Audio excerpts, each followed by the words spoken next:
తులసీదాస్ రచించిన హనుమాన్ చాలీసా తెలియని, చదవని, వినని భారతీయుడు ఉండడు. ఇది పుక్కిట పురాణం అని, మత ఛాందసం అని భావించే భారతీయులు చాలామంది ఉంటారు. ఓ చోట యుగ సహస్ర యోజన పరభాను లీల్యోతాహి మధుర ఫలజాను అన్నాడు తులసీదాస్.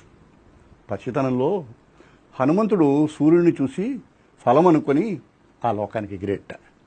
ఇంతవరకు ఇది పుక్కిట పురాణం ఒప్పుకుందాం. ఓ కోతి ఏమిటి, సూర్యుడి దగ్గరికి ఎగరడం ఏంటి అనిపించడం సహజం. సరే, ఎంత దూరం ఎగిరాడు? యుగ సహస్ర యోజన పరభాను.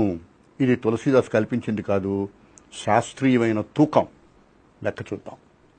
యుగము 12,000 సంవత్సరాలు, సహస్రము 1000, ఒక యోజనము 8 మైళ్ళు.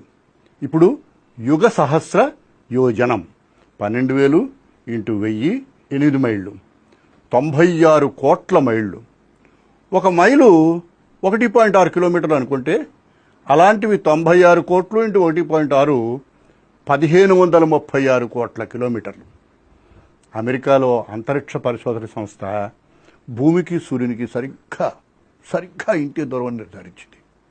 దీన్ని అంతర్జాతీయ ఖగోళ సంస్థ బలపరిచింది. ఈసారి మీ అబ్బాయి ఉత్సుకతతో భూమికి సూర్యునికి మధ్య దూరం ఎంత అన్నా అంటే ధైర్యంగా హనుమాన్ చాలీసా చదువుకో బాబు అని మీరు రికమెండ్ చేయొచ్చు. ఇందులో మనం గ్రహించవలసిన విషయం ఒకటి ఉంది. ఆ రోజుల్లో పెద్దలు మనకి కొన్ని పడికట్టురాళ్ళని ఏర్పరిచినా కేవలం కాకమ్మ కథలు చెప్పలేదు.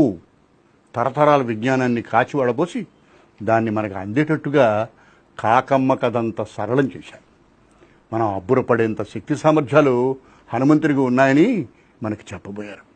ఇంత లెక్క తులసీదాస్ మనసులో ఉంది, అతను చెప్పిన స్తోత్రంలో ఉంది.